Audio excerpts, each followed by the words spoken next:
Praise the lord. అలసిన వారిని ఊరడించు మాటలు. ఏప్రిల్ 17.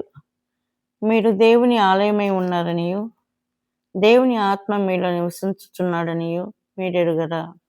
1 కొరింథీ 3:16. న్యాయ విధాన పథకము మీది మొదటి వరుసలోని 3వ రాతి పైన జెబూలూను గోత్రం పేరు గలదు. అది దేవునికి సమీపముగా వచ్చుటకు సహాయపడు ఆత్మీయ అనుభవముల గురించి తెలియచేయుచున్నది. జెబూలూను అనగా కాపురము చేయుట అని అర్థము. ఆదికాండము 30:20. నా హృదయము నా శరీరము ఆయన నివాస స్థలముగా కావలెను. నా ఇల్లు నా సంఘము ఆయన నివాస స్థలముగా కావలెను. ఇవి రెండు కలిసి వెళ్ళును. మనము దేవుని నివాసమును నిర్మించగోరిన ఎడల మొదటిగా మన శరీరములు దేవుని ఆలయముగా కావలెను. 1 కొరింథీ 3:16-17. ఇచ్చట గంభీరమైన హెచ్చరిక గలదు. దేవుని గృహ నిర్మాణమునందు మనము పాలుభాగము పొందగోరిన ఎడల దేవుని నివాస స్థలముగా ఉండునట్లు మన శరీరములను మనం పవిత్రముగా పరిశుభ్రముగా ఉంచుకొనవలెను. మన జీవితములను కూడా పరిశుద్ధముగా ఉంచుకొనవలెను. అప్పుడే పరిశుద్ధాత్మ మనలో పనిచేయగలడు, సులభముగా నివసించగలడు. లేని ఎడల ఆయన మన పనిని అంగీకరించడు. ప్రతిసారి మనము తలంపులు, మాటలు, క్రియల ద్వారా మనలను మనం అపవిత్రపరచుకుందాము. మనలను శుద్ధి చేయుటకు ఆయన ప్రశస్త రక్తమును కోరుకొనవలెను. ఆ విధముగా మన జీవితం అంతటిని ఆయనకు ఉపయోగకరముగా, పరిశుద్ధముగా, పవిత్రముగా, మచ్చ లేకుండా ఉంచుకొనగలము.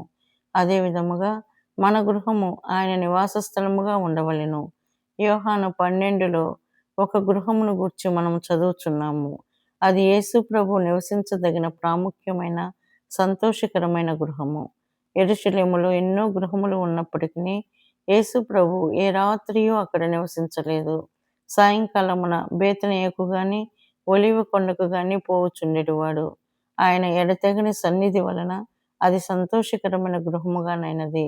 నోటి మాట చేతగాక నిజమైన అనుభవము ద్వారా యేసు ప్రభు అక్కడ జీవము గల శిరస్సయ్యెను. యోహాను 12లో చదివినట్లు బేతనియాలోని గృహములో లాజరు ఉండుట అనున్నది పునరుద్ధాన శక్తిని గురించి తెలియజేయుచున్నది. కుటుంబముగా మనము పునరుద్ధాన శక్తిని ఎట్లు కోరుకొనవలెనో ఎరిగి ఉండవలెను. దేవుని వాక్యము ఆహారమును గురించి మాట్లాడుచున్నది. దానిని మనము సహవాసము ద్వారా అనుభవించగలము. అసూయ, సనుగులు లేకుండా సంతోషముగా, ప్రేమతో చేయు పరిచర్యను గూర్చి మార్త మాట్లాడుచున్నది. సంపూర్ణమైన భక్తి, కృతజ్ఞత, స్తుతి గురించి మరియ మాట్లాడుచున్నది. వీటన్నిటితో యేసు ప్రభు నివసించగలిగిన సంతోషకరమైన గృహమును మనము కలిగి ఉండగలము. యేసుక్రీస్తు ప్రభు యొక్క శిరసత్వమును, ప్రభుత్వమును గుర్తించుట పునరుద్ధాన శక్తి, అధికారముతో ఇవ్వబడిన దేవుని వాక్యము, ఇతరులకు సేవ చేయుట, సహాయం చేయుట, కలిసి ఆరాధించుట ద్వారా మనము దేవుని సంఘమును నిర్మించగలము. వీటన్నిటి చేతనే సంఘము దేవుని నివాస స్థలముగా కాగలదు. దేవుని నివాస స్థలమును కట్టుటలో మన భాగమును మనం పొందిన ఎడల దేవుని సన్నిధిని అతి సమీపముగా మనం అనుభవించగలము. దేవుని ఇంటి నిర్మాణములో ప్రతి విశ్వాసికి పాలి భాగము కలదు. మన దేహములు దేవుని ఆలయమైన ఎడల సహజ సిద్ధముగానే ఆయనను, ఇతరులను ఎట్లు సేవించవలెనో ఆయనయే తెలియచేయును. ప్రతి విశ్వాసికి పాలిభాగము గల పరలోకపు సంఘమును గూర్చిన పరలోకపు ప్రణాళిక అప్పుడు మనకు బయలుపరచబడును. మన నుండి ఆయనకు ఏ పరిచర్య అవసరమో ప్రార్థన ద్వారా మనం గ్రహించగలము. ప్రభువా, అవసరతలోనున్న ఎవరికైనాను సహాయము చేయగోర్చున్నావా? లేక నిరుత్సాహము, దుఃఖములనున్న వారిని ఆదరించగోర్చున్నావా? అట్లైన ఎడల ప్రభువా, బలహీనతలో, పేదరికములో, రోగములో, నిరుత్సాహములో ఉన్న వారి కొరకైన నీ తలంపును, నీ వర్తమానమును నాకు అనుగ్రహించము అని మనము ప్రార్థించవలెను.